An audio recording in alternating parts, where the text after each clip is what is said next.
بسم الله الرحمن الرحيم إن الحمد لله نحمده ونستعينه ونستغفره ونعوذ بالله من شرور أنفسنا ومن سيئات أعمالنا من يهده الله فلا مضل له ومن يضلل فلا هادي له وأشهد أن لا إله إلا الله وحده لا شريك له وأشهد أن محمدا عبده ورسوله.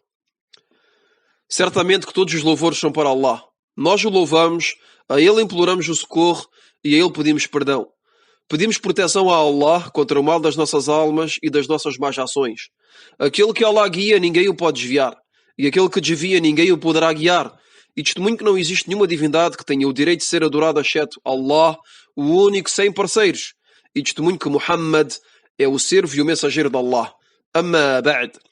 فإن أصدق الحديث كتاب الله تعالى وخير الهدي هدي محمد صلى الله عليه وسلم وشر الأمور محدثاتها وكل محدثة بدعة وكل بدعة ضلالة وكل ضلالة في النار.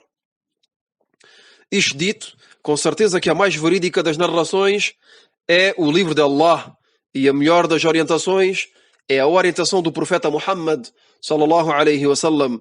E as piores coisas são as invenções. E todas as invenções são inovações. E todas as inovações são um desvio. E todos os desvios serão destinados ao inferno. Bem-vindos a todos. Continuamos esta série de aulas de fiqh, de jurisprudência, aulas baseadas num livro ensinado aos estudantes iniciantes na Universidade Islâmica da Al-Madina. Na aula de hoje vamos ler este pequeno capítulo que é Sifatul Wudu, a descrição das abluções. A descrição das abluções. Nas aulas anteriores, aprendemos as condições das abluções, aprendemos as obrigações das abluções e aprendemos também os actos recomendáveis das abluções. Nesta aula vamos, de maneira resumida, descrever as abluções de maneira completa. Então o autor escreveu este breve capítulo que intitulou Sifatul Wudu, a descrição das abluções. Então o autor disse: as abluções feitas de maneira perfeita e completa são da maneira seguinte. E agora o autor vai mencionar a forma de fazer as abluções de maneira completa e sem mencionar as provas, sem mencionar qualquer evidência, porque tudo isso foi mencionado nas aulas anteriores. Então aqui vai ser unicamente uma descrição de maneira breve e completa das abluções.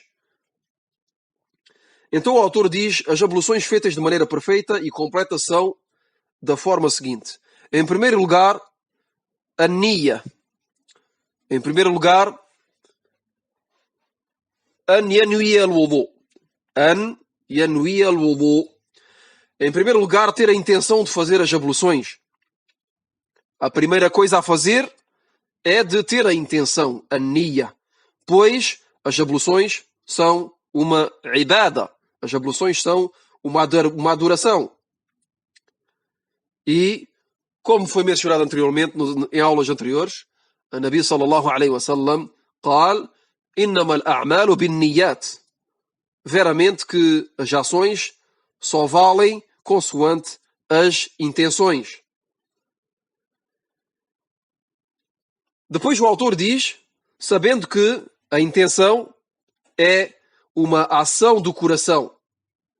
A intenção é uma ação, é um acto do coração, presente no coração e não deve ser pronunciada com a língua.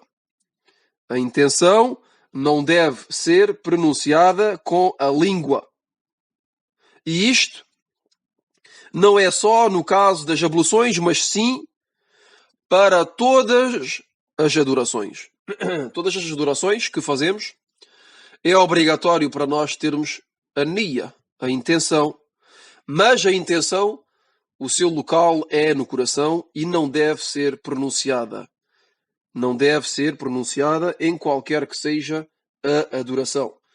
E o autor diz, e isto não é só no caso das abluções, mas para todas as adorações. E o facto de pronunciar a intenção com a língua é uma bid'ah, é uma inovação.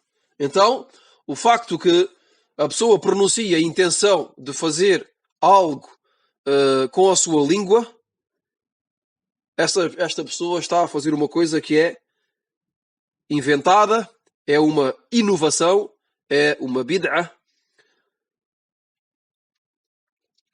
E isto porque o mensageiro de Allah sallallahu alaihi wasallam não pronunciava a intenção de qualquer que seja a adoração. De qualquer que seja a adoração. E o mensageiro de Allah sallallahu alaihi wasallam é o nosso exemplo. Allah subhanahu wa ta'ala o enviou à humanidade como exemplo. E temos de o seguir, temos de tirar dele a forma de adorar Allah subhanahu wa ta'ala.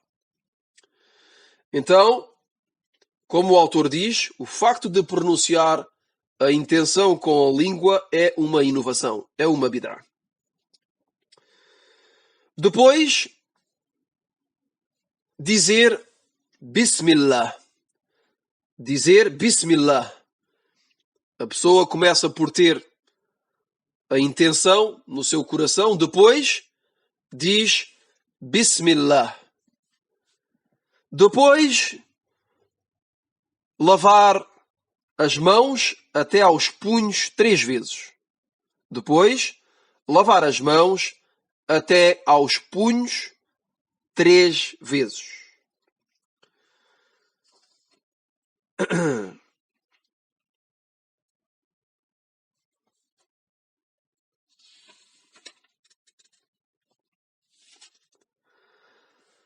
Depois, introduzir um punhado de água na boca e no nariz.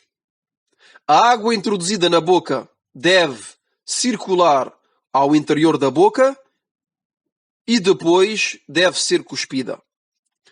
Quanto à água introduzida no nariz, deve ser inspirada a fim de penetrar bem nas narinas e depois rejeitada outra vez pelo nariz, e isto 3 vezes.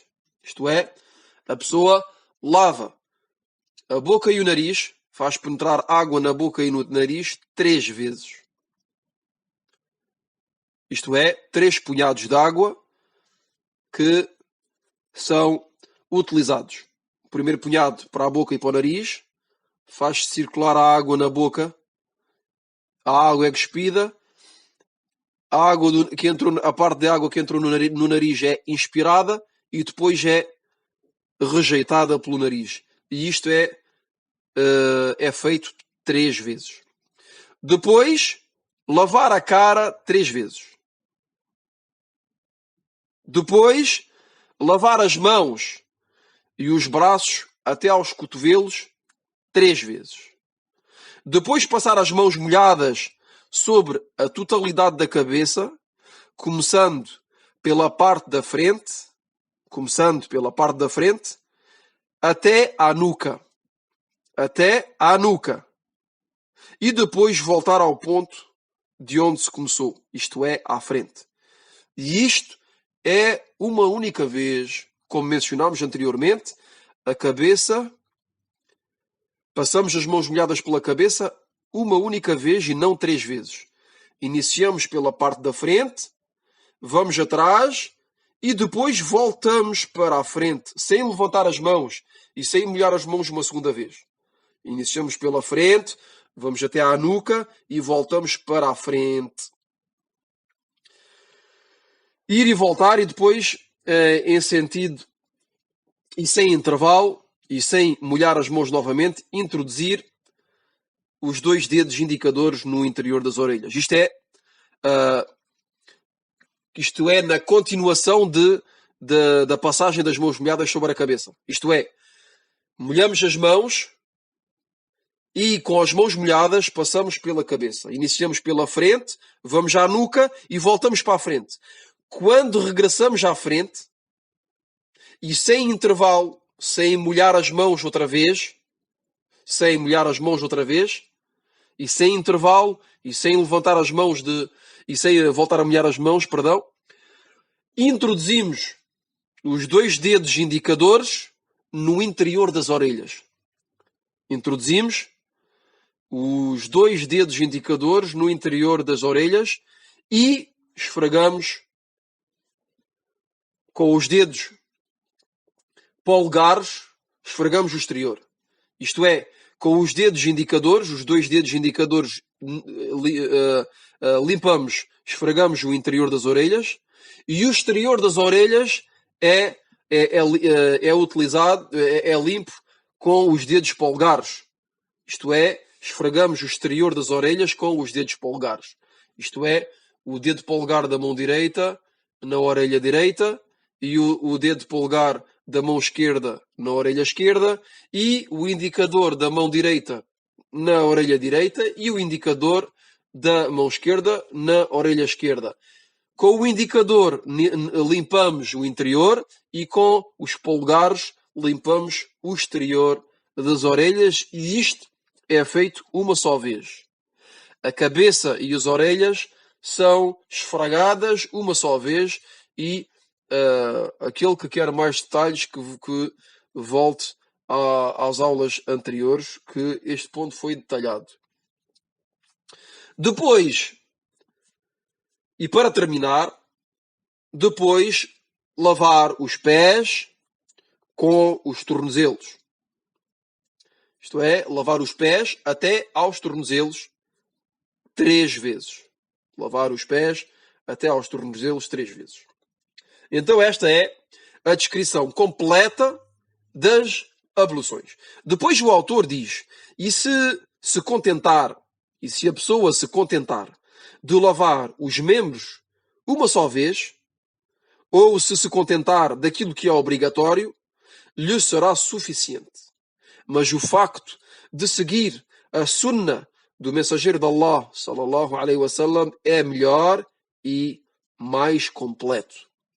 Então o autor aqui nos diz que esta descrição que foi feita há instantes é a forma completa. É a forma completa. Feito 3 vezes e os membros que foram mencionados. Mas o autor nos diz que a pessoa que quer fazer uma só vez é permitido. É permitido de lavar cada membro uma só vez. É permitido de o fazer uma só vez. Que seja a cara, o nariz e a boca, que seja as mãos até aos cotovelos, ou que seja os pés. É permitido de o fazer uma só vez. E também é permitido de o fazer 2 vezes. Esta forma que foi descrita há instantes, que é 3 vezes, é a maneira completa. Mas a pessoa pode fazer uma só vez se quiser. E, mais uma vez, digo que aquele que quer mais detalhes, que volte aos áudios anteriores. E o autor diz também que se a pessoa se quiser contentar daquilo que é obrigatório, também lhe será suficiente.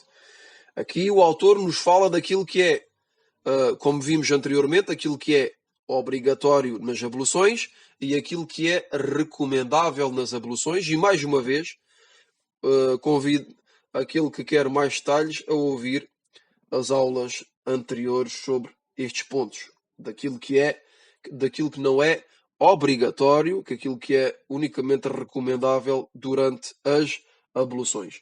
E para terminar, o autor nos diz que o facto de seguirmos a sunnah que é de seguir esta descrição que foi feita há instantes, é melhor, porque é a forma que o mensageiro de Allah sallallahu alaihi wasallam fazia geralmente. Então, o melhor é de o seguir e de seguir a sua sunnah sallallahu alaihi wa ala alihi wasallam. Então, termina aqui a descrição das abluções e iniciamos uma questão muito importante, que é الشك في الطهارة. الشك في الطهارة.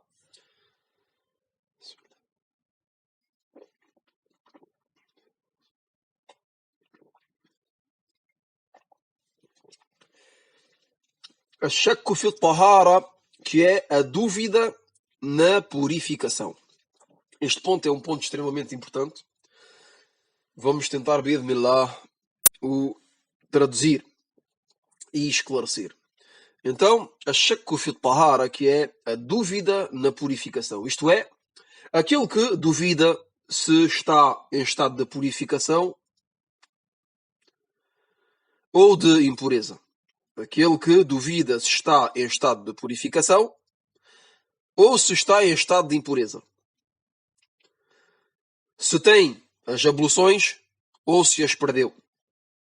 Se as tem ou se não as tem. A pessoa que duvida, o que deve fazer?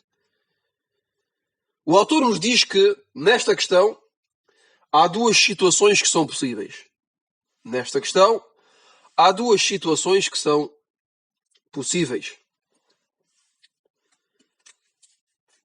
E, para esclarecer esta questão e para ilustrar esta questão, vamos mencionar uma regra dos fundamentos da jurisprudência. Esta é uma regra dos fundamentos da jurisprudência e que cada um de nós necessita no seu dia-a-dia. Esta regra é al-yaqinu la yazulu bish-shak. Al-yaqinu la yazulu bish-shak. A certeza não é removida pela dúvida. Esta é a regra. A certeza não é removida pela dúvida. Isto é, a dúvida não pode remover a certeza. A dúvida não anula a certeza. A dúvida não pode anular a certeza.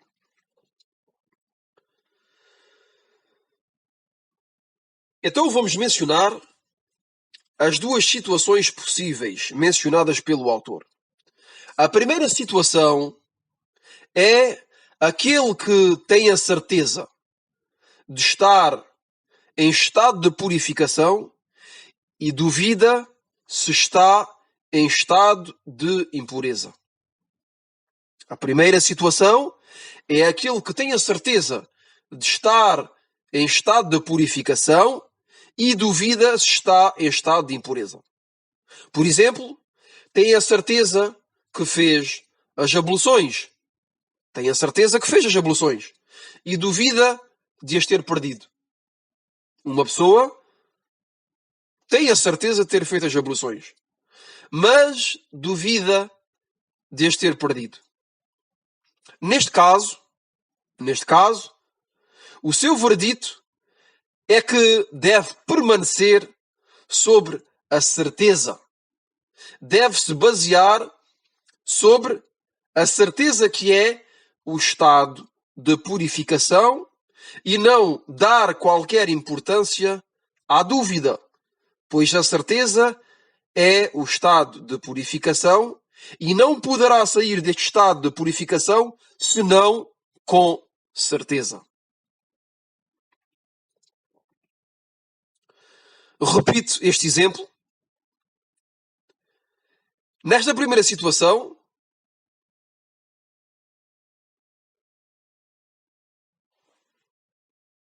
a pessoa tem a certeza que fez as abluções e duvida de as ter perdido.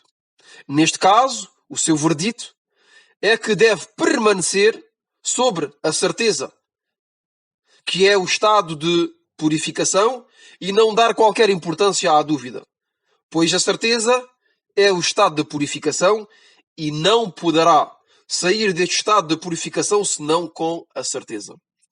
Quanto à segunda situação, a segunda situação mencionada pelo autor é aquele que tem a certeza de estar em estado de impureza. Aquele que tem a certeza de estar em estado de impureza e duvida se está em estado de purificação. Esta segunda situação é exatamente o contrário da primeira mencionada. Esta segunda situação é aquele que tem a certeza de estar em estado de impureza, de ter perdido as abluções e duvida se está em estado de purificação. Por exemplo, tem a certeza de ter perdido as abluções. Esta pessoa tem a certeza de ter perdido as abluções, mas duvida se as guardou. Mas duvida se as guardou, se as tem.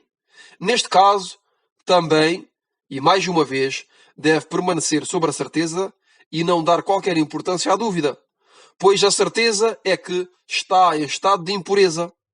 Neste caso, neste segundo caso, a certeza é que está em estado de impureza. E não sairá deste estado senão com certeza. E a prova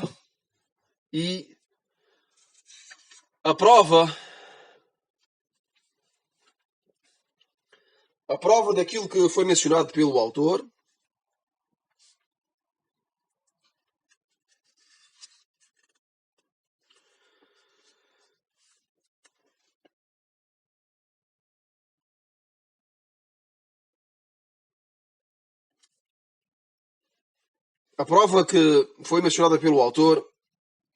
é um hadith لحديث عباد بن تميم عن عمه قال: شكي إلى النبي صلى الله عليه وسلم الرجل يخيل إليه أنه يجد الشيء في الصلاة فقال: لا ينصرف حتى يسمع صوتا أو يجد ريحا. متفق عليه. Então, a prova é um hadith que é muttafaqun alayh, no qual alguém se queixou ao profeta sallallahu alaihi wasallam dizendo: um indivíduo, uma pessoa tem a ilusão que algo saiu dele durante a oração. Uma pessoa tem a ilusão que algo saiu dele durante a oração. Isto é, o que deve fazer? Esta pessoa se queixou ao profeta sallallahu alaihi wasallam de que alguém tem a ilusão que saiu dele algo durante a oração, isto é, da sua barriga. O que deve fazer? Então o profeta sallallahu alaihi wasallam respondeu que ele não interrompa a sua oração até que ouça um barulho ou sinta um cheiro. Que ele não interrompa a sua oração até que ouça um barulho ou sinta um cheiro. E como vemos nesta narração, a pessoa tem a ilusão, quer dizer, não tem a certeza. Tem uma ilusão que é que algo saiu dele, mas não tem a certeza. Então vemos aqui que a nossa regra que vimos é que a pessoa, a certeza para ele é que tem as abluções, porque esta pessoa, evidentemente, está a fazer a oração. Então, se esta pessoa está a fazer a oração, tem as abluções, fez as abluções antes de iniciar a oração. Então, durante a oração, tem a ilusão que perdeu as suas abluções, que algo saiu dele durante a oração. Então, o Nabi sallallahu alaihi wasallam que é que nos disse de fazer o quê? Nos disse que a pessoa que tem esta ilusão, que não interrompa a sua oração até que ouça um barulho ou sinta um cheiro. Até que tenha a certeza. Porque aquele que está a fazer a oração tem a certeza de estar purificado. Tem a certeza de estar em estado de purificação, mas duvida na impureza. Duvida que uma impureza tenha saído dele. Ou duvida que uma impureza saiu dele, não, mas que, por exemplo, tenha sido um gajo. Então esta pessoa, e é o sentido deste hadith, claro, que tenha saído desta pessoa um gajo. Então esta pessoa não tem a certeza. Então tem de se basear sobre a certeza que é que tem as abluções e que não as perdeu, e só pode sair desta certeza com outra certeza que é ouvir um som, quer dizer ouvir o som de um gás, ou de sentir um cheiro. Por exemplo, se for um gás que não tem, sem ruído, sem barulho, então esta pessoa vai sentir um cheiro. Então, neste caso, tem a certeza que perdeu as abluções e, neste caso pode sair da oração. E isto porque perdeu as abluções. Mas, enquanto a pessoa não tem, não ouve um barulho, um ruído, ou que não sente um cheiro, então esta pessoa deve continuar na sua oração e não dar qualquer importância a esta ilusão que teve, que é que algo saiu dele durante a oração. Isto é, que um gás tenha saído dele durante a oração. A segunda prova mencionada pelo autor é o الدليل الثاني حديث أبي هريرة رضي الله عنه عن النبي صلى الله عليه وسلم قال إذا وجد أحدكم في بطنه شيئا فأشكل عليه أخرج منه شيء أم لا فلا يخرجن من المسجد حتى يسمع صوتا أو يجد ريحا رواه مسلم. Esta é a segunda prova mencionada pelo autor desta questão que foi mencionada, que é um hadith que foi relatado por Muslim e que foi narrado por Abu Huraira radiyallahu anhu, que o mensageiro de Allah sallallahu alaihi wasallam disse: se um de vós sentir algo na sua barriga, isto é, nos seus intestinos, e que duvide se saiu ou não, então que não saia da mesquita até que ouça um barulho ou que sinta um cheiro. Este hadith, o seu sentido é exatamente o mesmo que o anterior. Então, aquele que, se o mensageiro de Allah sallallahu alaihi wasallam nos diz, se um de nós sentir algo na sua barriga, isto é, se tiver uma ilusão, se sentir os seus intestinos se movimentarem, ou se tiver qualquer uma destas ilusões, que é natural, e que tenha dúvida, que duvide se saiu ou se não saiu, geralmente são gases, se saíram ou se não saíram, se algo saiu ou se não saiu, então a pessoa o que é que deve fazer? O mensageiro de Allah sallallahu alaihi wasallam nos dá ordem de não sairmos da mesquita, isto é, de não sairmos da oração, até que ouçamos um barulho ou que sintamos um cheiro. Então, não podemos de abandonar esta certeza que é que estamos em estado de purificação durante a oração sem termos uma certeza. Não podemos sair deste estado de certeza que é a purificação, não podemos sair deste estado para o estado da impureza, senão com uma certeza. E a certeza é um ruído, um barulho ou um cheiro. Ficamos por aqui. Wallahu a'lam. وصلى الله وسلم على نبينا محمد وعلى آله وصحبه أجمعين سبحانك اللهم وبحمدك أشهد أن لا إله إلا أنت أستغفرك وأتوب إليك.